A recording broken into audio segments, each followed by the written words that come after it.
আমি তো SSC pass করে আমি ইংল্যান্ডে চলে যাই 75। জামাত শিবির কোনো কিছুর সাথে আমার কোনো সম্পর্ক ছিল না।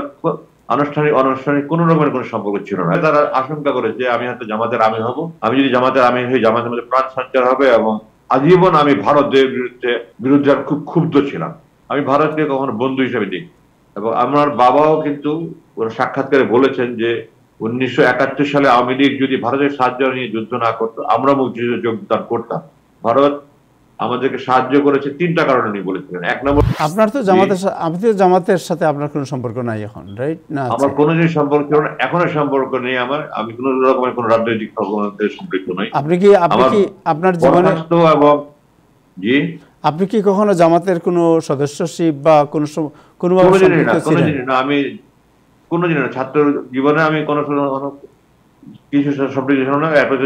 আমি তো এসএসসি পাস করে আমি ইংল্যান্ডে চলে যাই 75 থেকে 78। আমি ইংল্যান্ডে লেখাপড়া করি। ও লেভেল করে এসে আমি সেনাবাহিনীতে 79 নির্বাচিত হয়ে আর্টিকেল যোগদান করি। সো আপনি এখন মানে আপনার জীবনে কখনো আপনি জামাতের সদস্যশিপ বা এরকম কিছু নেন নাই? জামাত শিবির কোনো কিছুর সাথে আমার কোনো সম্পর্ক ছিল না। আনুষ্ঠানিক অনানুষ্ঠানিক কোনো রকমের কোনো সম্পর্ক ছিল না। এবং আমার বন্দি বরখাস্ত করা হয়েছে 2009 জুন মাসে, অপহরণ করেছে 2016 আগস্ট মাসে। 7 বছর 2 মাস আমার পিছনে গোয়েন্দা বাহিনী ঘুরেছে। কোনো রকমের কোনো সম্পৃক্ত নজির তারা দিতে পারবে না। ওকে, সো তাদের আশঙ্কা অন্যান্য আমাদের দেশের রাজনীতিতে যেটা প্রচলিত ধারা, যে ডাইনাস্টি পরিবারতন্ত্র, জি, সেই হিসাবে তারা আশঙ্কা করেছে আমি হয়তো জামাতের আমির হব। আমি যদি জামাতের আমির হই, জামাতের মধ্যে প্রাণ সঞ্চার হবে এবং জামাতকে নিয়ে একটা বিশাল আয়োজন করে আমি সরকার পতনের ডাক দেবো। এটা তাদের প্রথম 1 নম্বর আশঙ্কা ছিল। জি, সো আপনাকে জি জি গো হেড। জি, দ্বিতীয় হলো, আমি ফেসবুকে আমি আজীবন আমি ভারতের বিরুদ্ধে, আমার মনে ভারতকে আমি বিরুদ্ধে আমি খুব ক্ষুব্ধ ছিলাম। এটা কারণ 1905 সালে বঙ্গভঙ্গের বিরুদ্ধে তারা আন্দোলন করেছে। এটা আপনার পরবর্তী প্রসঙ্গক্রমে এটা আসতে পারে। তখন তারা আমাদের এই বাংলার মুসলমানদের জন্য, এই যেটা আমরা বাংলাদেশ ভূখণ্ড যেটা, এরা মুসলমানদের বিরুদ্ধে তারা কাজ করেছে।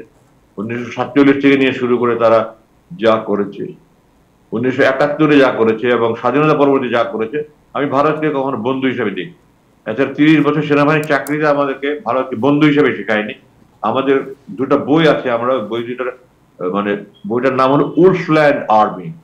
এটা ভলিউম 1 ভলিউম 2 দুটো আছে। ওটাতে আমাদের শত্রু দেশের রণকৌশল, তাদের অস্ত্র সরঞ্জামাদি, তাদের কার্যদক্ষতা, তাদের বিভিন্ন নৈপুণ্য, এগুলি সম্পর্কে বিস্তারিত আমাদের জ্ঞান দেওয়া হয়।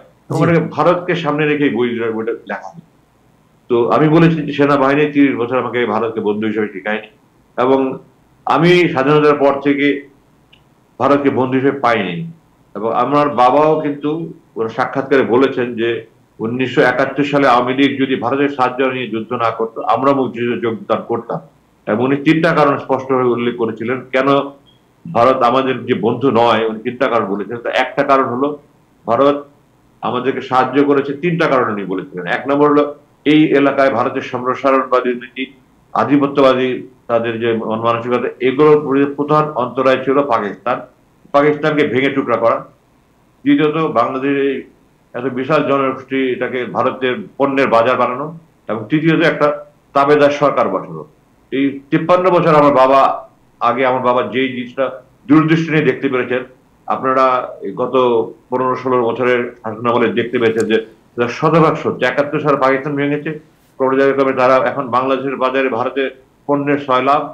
আর গত 16-17 বছর তো আমরা ভারতের গোলাম হয়েছিলাম।